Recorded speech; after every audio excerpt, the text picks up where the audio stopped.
5, 4, 3, 2, 1. Kids next door, goodbye. The rest of Sector 5 watched with volunteers and still in their eyes as Nigel quickly entered the rocket ship and closed the door. Then the countdown, then lift off. And with that, Nigel was gone, their leader. Their best friend was gone forever. Right after the ship took to the sky, the 4 remaining members of Sector 5 found themselves slowly walking back to their treehouse. And not every single one of them had dry eyes. Hoagie and Kooky had been crying for so long they got hiccups. Abigail then hugged them both with tears streaming down her face. However, it seemed like Wally was struggling to keep himself from collapsing at this point. Suddenly he made a mad dash towards the treehouse nearby, causing the others to jump and run after him. "Number 4! Wait for us!" Hoagie said, as they all ran after him.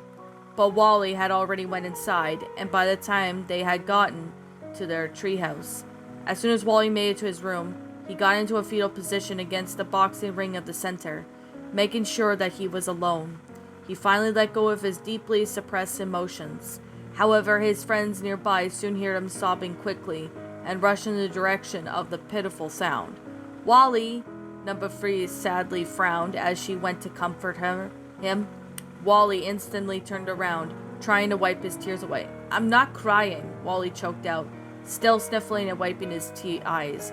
But Hoagie and Kooky sat down at his sides. "I'm okay. I'm so sorry, you guys. I just miss him so much already. Why did they have to choose him and leave us to suffer like this?" Wally shouted, collapsing into a crying mess all over again, as Hoagie and Kooky joined in shortly after, all tearfully hugging every one of them. Abigail tried to console with them once more, and sitting beside him as they spoke. Now, you guys, I know it's a hard time right now, and we all love Nigel, but we're gonna have to get through this. At least try," she said, wiping some tears of her own. Hoagie sniffled again. "I guess you're right, Number 5. But this time, he's not coming back," Kooky said, between weeps. "I know it, but it's for the best, as to hope that he'll be up there," Number 5 sighed. Fear that she took Wally's words into consideration, and she did herself wonder, where will this Galactic Kids Next Door organization come from now? Nigel looked outside of the window of his rocket ship, watching sadly as Planet Earth slowly faded further and further into the distance, until it was nowhere to be seen. He could only imagine the unbearable bout of the pain of his friends that were feeling back on Earth. He almost felt that he betrayed them in a sort of way. He felt a lump in his throat. All at once he could hear the electronic voice coming from the shuttle that he was in, reaching Galactic mothership at T-minus 20 seconds. Nigel's time was drawing nearer as his heart pounded in his chest. With this whole experience, what it was going to be like, what were his teammates going to be like, and what they're going to do to some sort of treehouse like back on Earth. So many questions and thoughts throughout this 10-year-old mind. Could he look and notice the stars that have gone away? Now the small thud from below. The shuttle landed in the mothership. "Welcome, Number 1. Number Infinity greeted as the door opened, and Nigel slowly got out of the shuttle. "I see you see the interior of the mothership, Number 1. Number 4074.239 walked out from behind Number Infinity. "Follow us!" And so the three then walked over to the long tunnel with the small brightly colored lights on the ceiling, until they reached to one of the most enormous rooms that they ever seen in all of his life. The main lobby in the mothership had a metal floor with a glass dome overhead, and the walls were laced with colors and blinking white signs that were weird, alien-like, and writing plastered on them. The whole sight of it was strange, but somewhat exciting. So his first room was water supply. So the first room we have is water supply. 74.239 said, opening the first door, revealing a gigantic container of water that resembled of a swimming pool. Sure, it may look like an indoor swimming pool, but nonetheless, it's a water supply. The door closed and they moved on to another room, which was a little smaller, almost looked like a door of the pantry. It opened, revealing bunches upon bunches of what appeared to be cereal boxes. and strange-looking produce inside. Here what we call the breakfast section. It's basically for our 4 operatives here on the Galactic mothership. 74.239 then waved his hand over to the other rooms. All these rooms are environmental pods. For example, there's an Arctic pod, a desert pod, and a tropical pods. And there's even an ocean pod. You name it. There's all different kinds of operatives within different conditions, he said, almost slightly nervous. Infinity and 74.23539 then led Nigel to one final door with a big 1 attached to it. I bet you could tell who this room is for, he said, chuckling a bit to himself as he opened up the door. Inside there was a master bedroom, one only more advanced, to say the least. The bed was a light booth attached to a setup with racks of hangers for clothes and an indoor pool far to the left behind. Upon the opposite wall, a large flat-screen television. Needless to say, it was room fit for a king. Here's your personal quarters. You'll stay here for a while until recruiting starts approximately 9 hours, Number Infinity said, gesturing Nigel to go in and check out the room. Nigel was amazed that this was extremely different from the treehouse. Now, any questions, Number 1? Infinity asked. Only one. Where will the recruiting be held? It'll be held in the conference room, we will assist you in about 9 hours. Enjoy your stay. 74.239 concluded as they closed the door quickly. Then he and Number Infinity walked back to the hallway as they came. I sure hope Number 1 will be the one to help us with you-know-what, 74.239 said to Number Infinity, who looked at him and sighed. Let's just hope he wasn't a huge pain like that other boy. 274. Oh, don't worry. We'll get our vengeance on these adults, even if it means plucking more than around 100 operatives off of Earth, until we find the one who would actually listen, he sneered as they two passed a prison cage. Oh, Chad, why did they even have to take you away from me? Stacy bawled as she curled up her face into Carla's shoulder. Cree simply rubbed Stacy's back in an attempt to calm the distraught middle schooler. It's going to be all right, Daisy, Carla softly cooed. Right, all right. So how many plans we have for the future together, but no, Stacy shouted through tears. There, Stacy.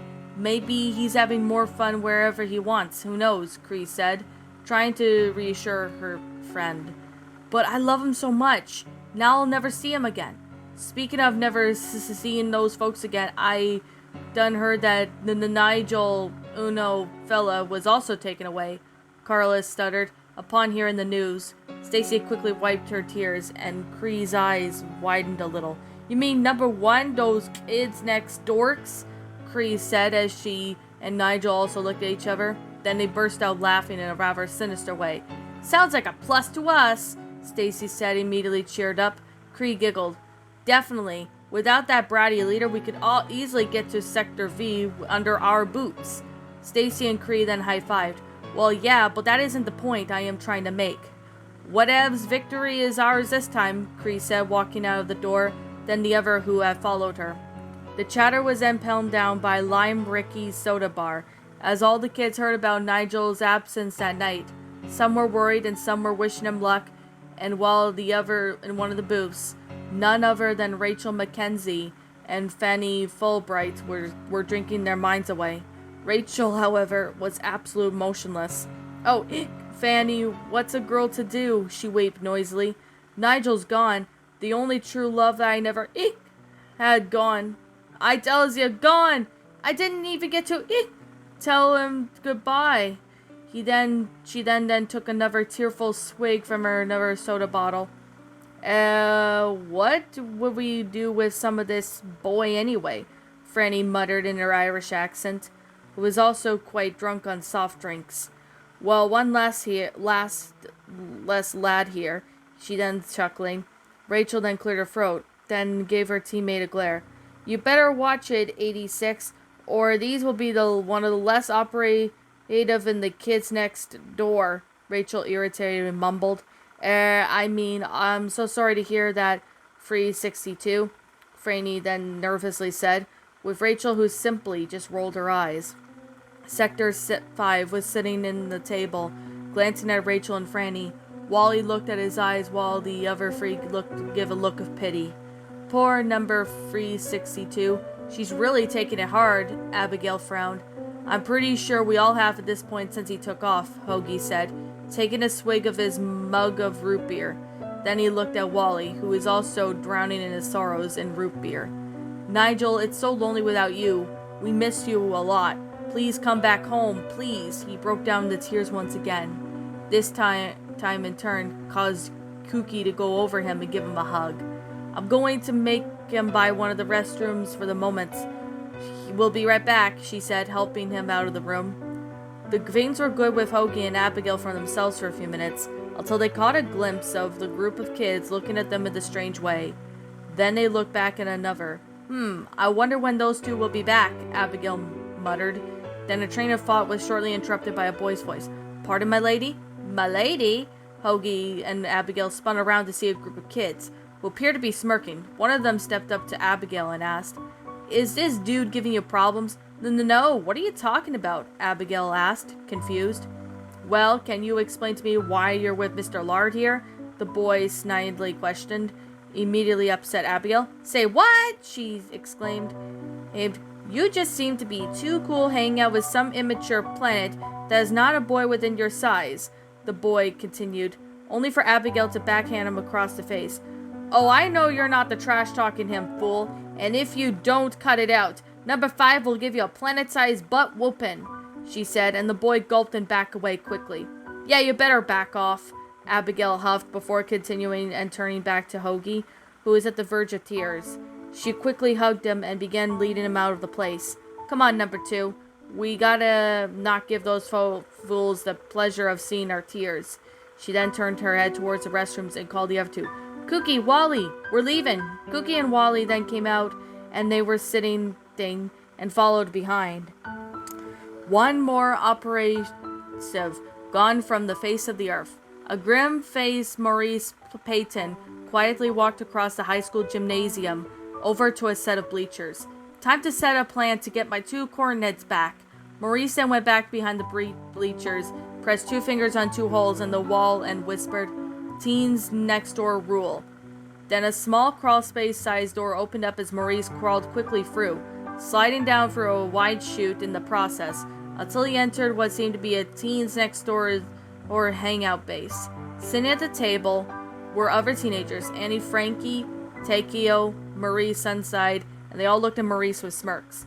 Maurice, we have been waiting for you, so any more information about the latest chosen one? Maria asked him with a thick British accent. Number 1 of the kids next door is more specifically the leader of Sector 5. They took him for about a day or 2 after taking number 2474, Maurice explained. What did they have played for them?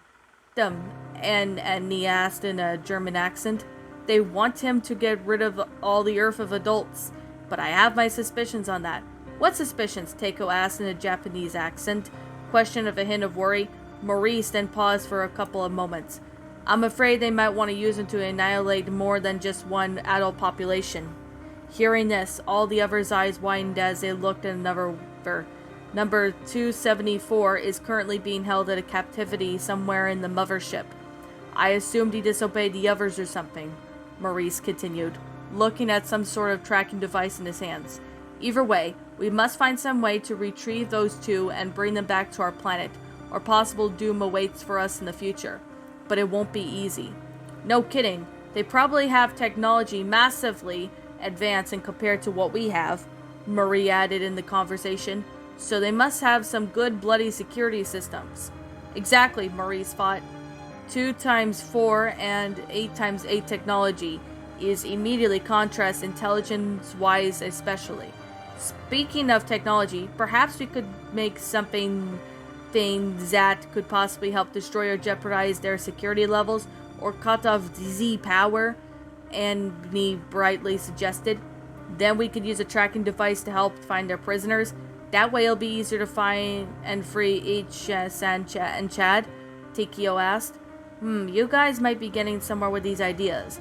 But I believe this plan is starting to go together. Maurice smirked. But they could have brainwashed him, you know, he said to himself. Don't worry, number 9. We're the teens next door, and we always find a way to turn things around. Undercover, Marie reassured Maurice, who smiled. You're right, number 104, he said. We may not know for sure these Galactic Kids Next Door's plans really are, but we know one thing for sure. They are plotting something deadly, and we need to stop them. Teens Next Door rule, they all exclaimed, before quickly drawing back up to the tunnel. After peering out of the small door, making sure that no one was in sight, they quickly vacated once the scene and go back home. Abigail had led Hoagie up the hill not too far away from the bar, just enough distance for him to comfortably let go of his emotions. Once they sat down on the grassy mound, she hugged him close with tears practically began pouring down his face. Hoagie buried his face into her shoulder, soaking her sleeve, but she didn't mind this very moment as he needed this. There, I doubt they'll be messing with you again, she quietly said while stroking him on the head. Still, it was a punk move to make fun of someone who was just trying to overcome some grief. Hoagie then pulled away and wiped his tears. Yeah, but if Nigel was still with us, he would have really shown them that no one messes with Sector 5. I just feel weaker without him here, Hoagie sniffled. But you aren't going anywhere, are you, number 5?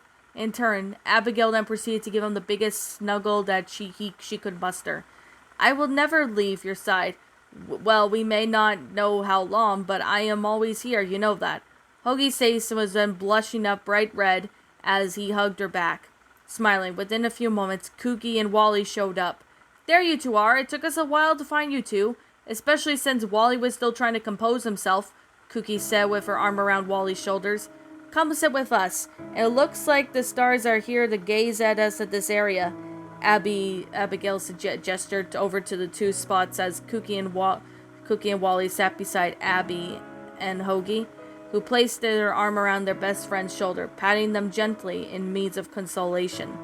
The four gazed up in billions of stars illuminating the sky, accompanied by a full moon. Gee, I wonder if the stars are prettier up in outer space, Kooky whispered.